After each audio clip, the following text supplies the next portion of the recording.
إن الله لا يغفر أن يشرك به ويغفر ما دون ذلك لمن يشاء ومن يشرك بالله فقد ضل ضلالا بعيدا. الحمد لله نحمده ونستعينه ونستغفره ونؤمن به ونتوكل عليه ونعوذ بالله من شرور أنفسنا ومن سيئات أعمالنا. من يهده الله فلا مضل له ومن يضلل فلا هادي له، وأشهد أن لا إله إلا الله وحده لا شريك له، وأشهد أن محمدا عبده ورسوله. فأعوذ بالله السميع العليم من الشيطان الرجيم من همزه ونفخه ونفسه. بسم الله الرحمن الرحيم. يا أيها الذين آمنوا اتقوا الله حق تقاته ولا تموتن إلا وأنتم مسلمون. يا أيها الناس اتقوا ربكم الذي خلقكم من نفس واحدة وخلق منها زوجها وبث منهما رجالا كثيرا ونساء، واتقوا الله الذي تساءلون به والأرحام إن الله كان عليكم رقيبا. يا أيها الذين آمنوا اتقوا الله وقولوا قولا سديدا يصلح لكم أعمالكم ويغفر لكم ذنوبكم، ومن يطع الله ورسوله فقد فاز فوزا عظيما. أما بعد، فإن خير الحديث كتاب الله، وخير الهدي هدي محمد صلى الله عليه وسلم، وشر الأمور محدثاتها، وكل محدثة بدعة، وكل بدعة ضلالة، وكل ضلالة في النار. فأعوذ بالله من الشيطان الرجيم. قال الله تبارك وتعالى في القرآن المجيد: أفرأيت من اتخذ إلهه هوى فأضله الله على علم وختم على سمعه وقلبه وجعل على بصره غشاوة فمن يهديه من بعد الله أفلا تذكرون. وقال النبي صلى الله عليه وسلم: لا يؤمن أحدكم حتى يكون هواه تبعا لما جئت به.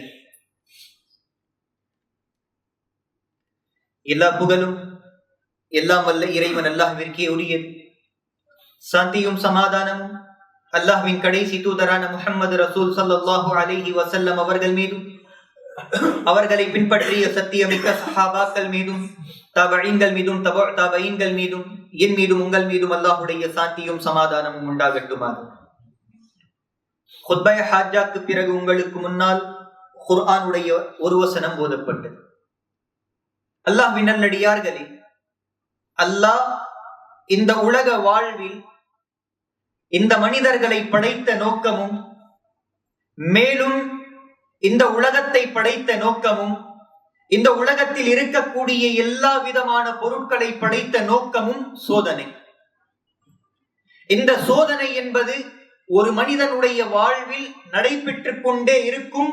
இந்த சோதனைகளை அவன் அந்த சோதனைகளில் வெற்றி கண்டு முன்னோக்கி செல்ல வேண்டும். இது சாதாரண மனிதனுடைய வாழ்வில் நடக்கக்கூடிய ஒரு நிலைமை. ஆனால் ஒரு முஃமினாக, ஒரு இஸ்லாமியனாக வாழ்ந்தால் அவனுடைய வாழ்வில் அல்லாஹ் பல சோதனைகளை கொடுப்பான். இந்த சோதனைகள் எந்த நேரத்தில் முடிவடையும் என்றால், நம்முடைய மரண நேரத்தில் தான் இந்த சோதனைகள் முடிவடையும்.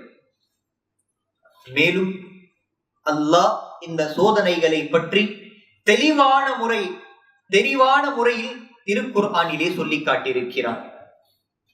ஆனால் நம்முடைய வாழ்வில் பல சோதனைகள் இருந்தாலும், நம் இஸ்லாமியர்களாகிய நாமாக இருக்கட்டும், அம்பியாக்களாக இருக்கட்டும், சஹாபாக்களாக இருக்கட்டும், இவர்கள் அனைவருக்கும் சமமான ஒரு சோதனையை அல்லாஹ் எல்லோருக்கும் கொடுக்கின்றான். இந்த சோதனையில் வெற்றி காண்பவன் தான் இந்த உலகத்திலும் சரி, நாளை மறுமையிலும் சரி வெற்றி அடைவான். அல்லாஹ் பல விதங்களில் சோதிப்பான். அந்த சோதனை وَلَنَبْلُوَنَّكُمْ بِشَيْءٍ مِّنَ الْخَوْفِ وَالْجُوعِ وَنَقْصٍ مِّنَ الْأَمْوَالِ وَالْأَنْفُسِ وَالثَّمَرَاتِ. அது எந்த நிலையிலும் கூட இருக்கலாம், எந்த பொருளாக கூட இருக்கலாம். ஆனால் அல்லாஹ் இந்த சோதனை என்பது சிலருக்கு கொடுப்பான், சிலருக்கு கொடுக்காமலும் இருப்பான். சில சோதனைகள் சிலருக்கு கொடுக்கப்படும், சிலருக்கு வேறு ஒரு தருவாயில் அந்த சோதனை கொடுக்கப்படும். ஆனால் அனைவருக்கும் ஒரு சமமான சோதனை உண்டு. இந்த சோதனையை பற்றித்தான் அல்லாஹ் திருக்குர்ஆனிலே கூறுகிறான். அஃபரஐத மன் இத்தஹத இலாஹஹு ஹவா. தூதரே, நீர் அந்த மனிதரை பார்க்கவில்லையா? யார் தன்னுடைய மன ஆசைகளை கடவுளாக்கி கொண்டு அதை வணங்கிக் கொண்டிருக்கிறானோ அவனை பார்க்கவில்லையா? அல்லாஹ் அவனுக்கு கல்வியை கொடுத்தும் கூட அந்த கல்வியை கொண்டே அல்லாஹ் அவனை நேர் வழியில் இருந்து தூரமாக்கி இருக்கிறான். அல்லாஹ்வின் நல்லடியார்களே, இந்த மன ஆசை, நம்முடைய மனதிற்குள் ஏற்படக்கூடிய ஆசைகள், மன இச்சைகள், இதை யார் கட்டுப்படுத்துகிறானோ அவனைத்தான் இந்த குர்ஆனும் சரி ஹதீஸும் சரி வெற்றியாளன் என்று கூறுகிறார். நம்மிலே பலர், ஏன் நம்முடைய சமுதாயத்தின் பெரும்பான்மை இதே சோதனையில் தான் தோல்விகளை கண்டு கொண்டிருக்கிறது. அல்லாஹ்வின் நல்லடியார்கள், அல்லாஹ்வுடைய ஒரு கட்டளை, யா அய்யுஹல்லதீன ஆமனு துகுலூ ஃபிஸ்ஸில்மி காஃபா. ஈமான் கொண்டவர்களே, நம்பிக்கை கொண்டவர்களே, இஸ்லாத்தில் அடிபணிவதில் முழுமையாக நுழைந்து விடு. வலா தத்தபிஉ குதுவாத்தி ஷைத்தான். ஷைத்தானுடைய அடித்தளங்களை பின்பற்றாதீர்கள். இந்த கட்டளை கேட்கக்கூடிய சமூகம், இந்த கட்டளையை ஓதக்கூடிய சமூகம், இந்த கட்டளையை படித்து அதை விளங்கிக் கொண்ட இந்த சமூகம் இதே கட்டளையின் மீது செயல்படுவது கிடையாது. இதே கட்டளையின் மீது செயல்படுவது கிடையாது. இஸ்லாமிய சமூகத்தின் பெரும்பான்மை இஸ்லாமிய மார்க்க சட்டங்களை விட்டு, தூதருடைய வழிகாட்டுதலை விட்டு, சஹாபாக்களுடைய புரிதலை விட்டு அவர்கள் தன்னுடைய ஆசைகளுக்கு கட்டுப்பட்டு வாழ்ந்து கொண்டிருக்கிறார்கள். இதற்கு மிகப்பெரிய எடுத்துக்காட்டு நம்முடைய வாழ்வில் நமக்கு எந்த நேரத்தில் அல்லாஹ்வை நினைவு கூற வேண்டும் என்ற யோசனை, சிந்தனை வருகிறதோ அதே நேரத்தில் மட்டும்தான் ஒரு இஸ்லாமியன் பள்ளிவாசலுக்குள் வருகிறான். அவனுடைய உள்ளத்தில் அந்த எண்ணம் வரவில்லை என்றால் அல்லாஹ்வை மறந்து விடுகிறான். ஆனால் அல்லாஹ் நம்ம இஸ்லாமியர்கள் அனைவருக்கும் ஒரே ஒரு கட்டளையை, ஈமான் கொண்டு வந்த பிறகும் நீங்கள் வெற்றி அடைய வேண்டும் என்றால் உதுகுலூ ஃபிஸ்ஸில்மி காஃபா, அல்லாஹ்வை கட்டுப்படுவதில் முழுமையாக நுழைந்து விடுங்க. சில சட்டங்களின் மீது செயல்படுகிறோம், ஜகாத்தை கொடுக்கிறோம், நோன்பை வைக்கிறோம், தொழுகையை தொழுகிறோம், ஆனால் எம்மால் ஹஜ்ஜை செய்ய முடியாது. அல்லாஹ்வின் நல்லடியார்கள் இப்படி கூறவே முடியாது. நுழைவதாக இருந்தால், கட்டுப்படுவதாக இருந்தால் முழுமையாக கட்டுப்பட வேண்டும். இந்த முழுமைத்தனம் தான் அல்லாஹ்விடத்திலே வெற்றியை தேடித்தரும். மேலும் இந்த மன ஆசைகளை வைத்த அல்லாஹ் பல நபிமார்களை சோதித்திருக்கிறார். முஹம்மது ரசூல் ஸல்லல்லாஹு அலைஹி வஸல்லம் அவர்களையும் சோதித்திருக்கிறார். அல்லாஹ் தாவூது நபியை பார்த்து திருக்குர்ஆனிலே ஒரு வசனத்தை இறக்குகிறான். வலா தத்தபிஇல் ஹவா ஃபயுதில்லக அன் சபீலில்லாஹ். தாவூதே, உங்களுடைய உள்ளங்களில் வரக்கூடிய ஆசைகளுக்கு கட்டுப்படாதீர்கள். இந்த கட்டுப்பாடு, இந்த கட்டுப்படுதல் உங்களை அல்லாஹ்வுடைய பாதையில் இருந்து தூரமாக்கிவிடும். அல்லாஹ்வின் நல்லடியார்களே, இந்த வசனத்துடைய தஃப்சீரிலே இப்னு அப்பாஸ் ரலியல்லாஹு அன்ஹுமா நமக்கு புரிய வைப்பதற்காக ஒரு ஹதீஸை கொண்டு வருகிறார்கள். நம்முடைய எடுத்துக்காட்டு எப்படி தெரியுமா? அல்லாஹ்வுடைய தூதர் ஸல்லல்லாஹு அலைஹி வஸல்லம் அவர்களுடைய காலகட்டத்தில் வாழ்ந்த ஒரு காஃபிர், ஒரு முஷ்ரிக், அவனை போன்றுதான். எப்படி? இப்னு அப்பாஸ் ரலியல்லாஹு அன்ஹுமா அவர்கள் அறிவிக்கிறார்கள், எங்களுடைய காலகட்டத்தில் ஒரு காஃபிர் வாழ்ந்தான். அவனுடைய நிலை எப்படி தெரியுமா? ஒரு நாள் அவன் ஒரு கல்லை பார்க்கிறான். அந்த கல்லை கடவுளாக ஏற்றுக்கொண்டு அதை வணங்குகிறார். அதே நாளில் வேறொரு கல்லை பார்க்கிறார். முதலில் பார்த்த கல்லை விட இந்த கல் அழகாக இருக்கின்றது. அவன் முதலில் பார்த்த அந்த கல்லை முதலாவதாக வணங்கிய அந்த கல்லை தூக்கி எறிந்து விட்டு அவனுக்கு எது அழகாக தெரிந்ததோ அதை மீண்டும் வணங்கத் தொடங்கி விடுவான். இதுதான் நம்முடைய வாழ்க்கை. இன்று இந்த உலக வாழ்க்கையில் அல்லாஹ் நமக்கு கொடுத்த அருட்கொடைகள் எவ்வளவு!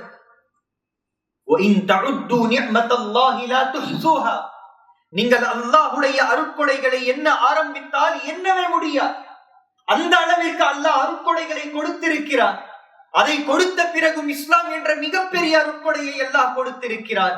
இந்த எல்லா அருட்கொடைகளையும் நாம் பார்த்தும் அதில் பழகியும் அதை செயல்பட்டும் நாம் இந்த உலக வாழ்க்கையில் ஒரு அற்ப இன்பத்தை பார்த்தால் நம்முடைய உள்ளம் என்ன சொல்லுகிறது?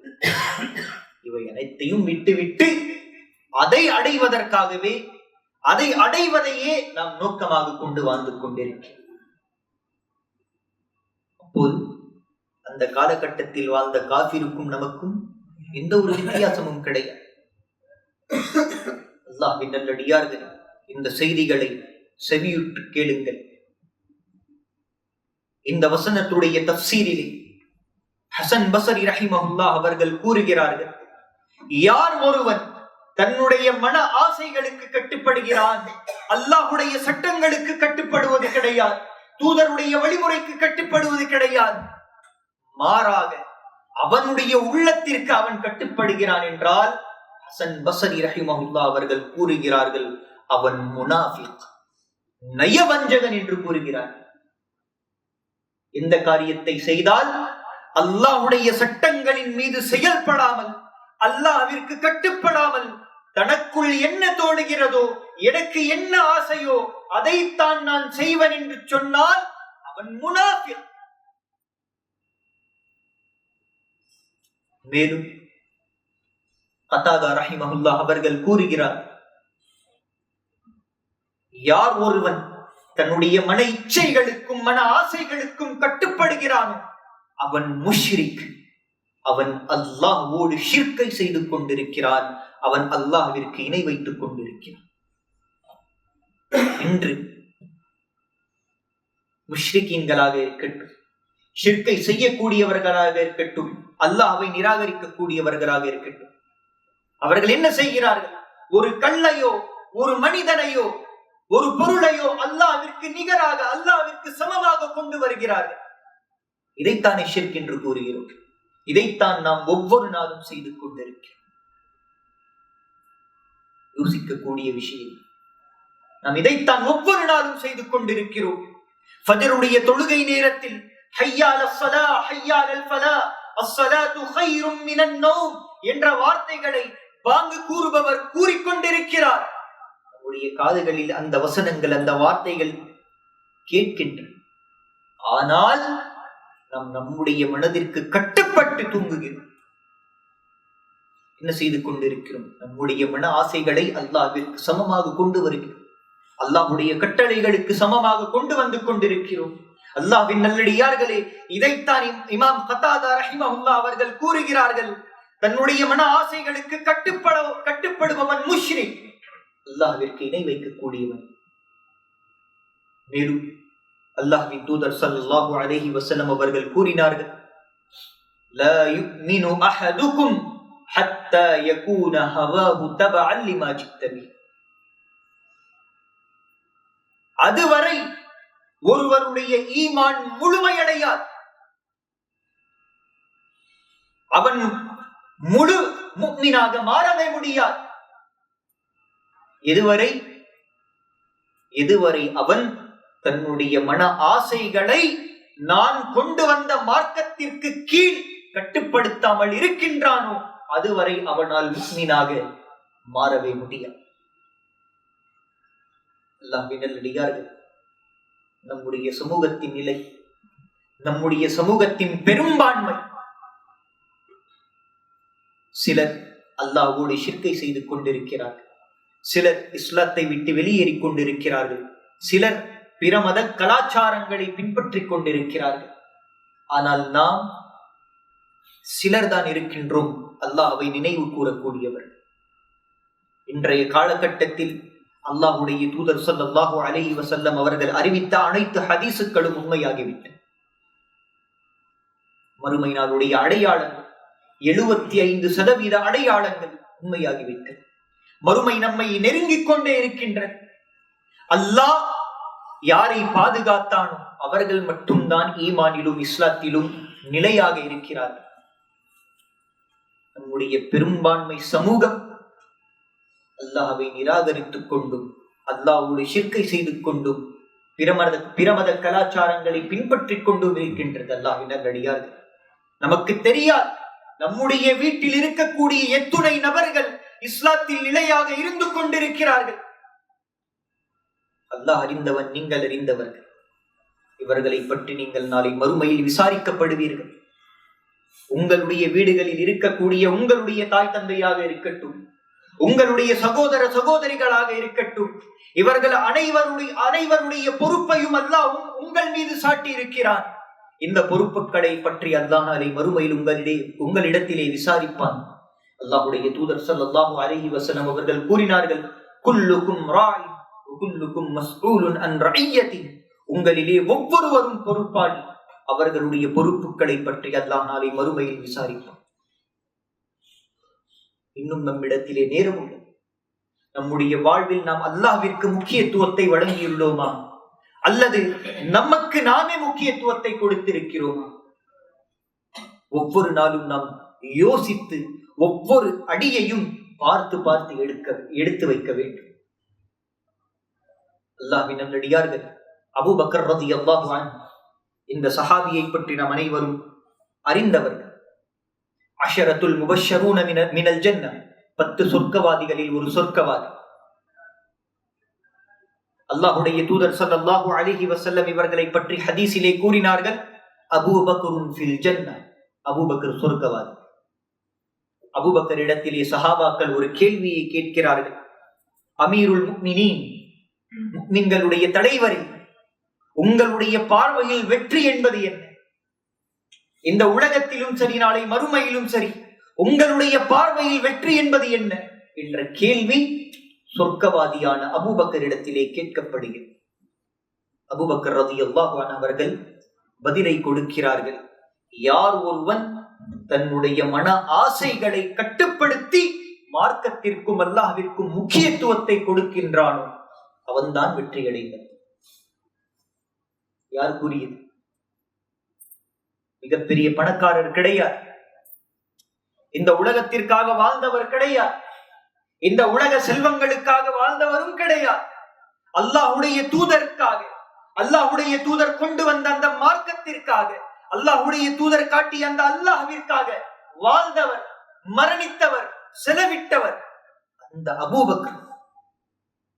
வெற்றியை பற்றி கூறுகிறார்கள், யார் ஒருவன் தன்னுடைய மன ஆசைகளை கட்டுப்படுத்தி அல்லாஹ்விற்கும் அல்லாஹ்வுடைய மார்க்க சட்டங்களுக்கும் முக்கியத்துவத்தை கொடுத்தானோ அவன்தான் வெற்றி அடைந்தவன்.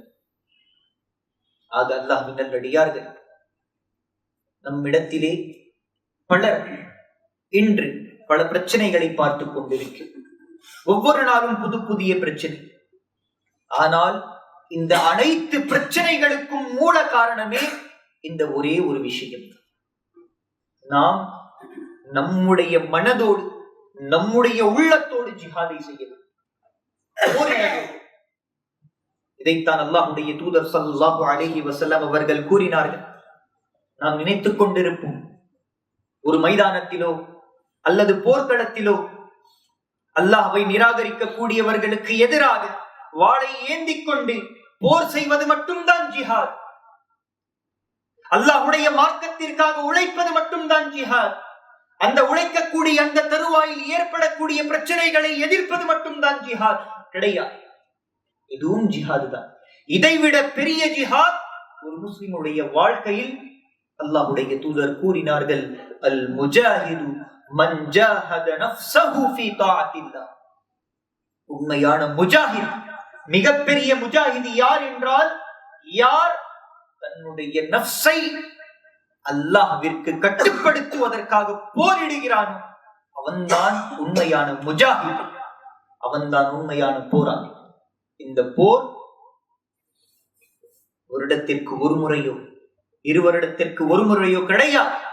ஒவ்வொரு நாளும் ஒரு முஸ்லிம் தன்னுடைய உள்ளத்தோடு போராட வேண்டும். இந்த போராட்டத்தில் அவன் வெற்றியை கண்டால் மட்டும்தான் அவனால் இந்த ஒரு நாள் உண்மையான முஸ்லிமாக வாழ்ந்ததாக அர்த்தம். அல்லாஹ்வின் நல்லடியார்களே, இன்று நமக்கு முன்னால் பல சோதனைகள், பல ஃபித்னாக்கள் நம்முடைய கண்களுக்கு முன்னால் நாம் அறிந்த ஃபித்னாக்களும் உள்ளன, நாம் அறியாத ஃபித்னாக்களும் உள்ளன. இப்படிப்பட்ட தருவாயில் நாம் அதிகமாக நம்முடைய உள்ளத்தை நாம் நம்முடைய கட்டுப்பாட்டில் கொண்டு வர வேண்டும். இதுதான் முக்கியமான விஷயம். என்று நாம் யோசித்துக் கொண்டிருக்கக்கூடிய இந்த வெற்றி என்பது இந்த உலக வாழ்க்கையிலும் சரி, நாளை மறுமையிலும் சரி, இந்த ஒரு காரியத்தை செய்தால் அல்லாஹ் உங்களுக்கு வெற்றியை கொடுப்பான். இதுதான் மிகவும் முக்கியமான ஒரு விஷயம். அல்லாஹ்வுடைய தூதர் ஸல்லல்லாஹு அலைஹி வஸல்லம் அவர்கள் இதைத்தான் ஹதீஸிலே மிக முக்கியமாக கூறினார்கள். மனிதனுடைய உள்ளத்தில் ஒரு கரித்துண்டுள்ளது. அது சரியாக இருந்தால் முழு உடலும் சரியாக இருக்கும். அது கெட்டு போய்விட்டால், அதிலே ஏதாவது ஒரு குறைபாடு ஏற்பட்டு விட்டால், அந்த ஒரே ஒரு துண்டு முழு உடலையும் பாதிக்கும். அல்லாஹ்வுடைய தூதரிடத்திலே கேட்கப்பட்டது, அல்லாஹ்வுடைய தூதர், அந்த ஒரு துண்டு என், அந்த ஒரு பகுதி என்? அல்லாஹ்வுடைய தூதர் கூறினார்கள், அல வஹியல் கல்ப், அதுதான் உள்ளம். இது சீராக இருந்தால் நம்முடைய முழு உடலும் சீராக இருக்கும். இதிலே பிரச்சனைகள் ஏற்பட்டால் முழு உடலிலும் பிரச்சனைகள் ஏற்படும். இன்று நமக்கும் சரி, எனக்கும் சரி, உங்களுக்கும் சரி, இஸ்லாமிய சமுதாயத்திற்கும் சரி, இதுதான் மிக முக்கியமாக உள்ளது. நாம் என்ன செய்கிறோம்?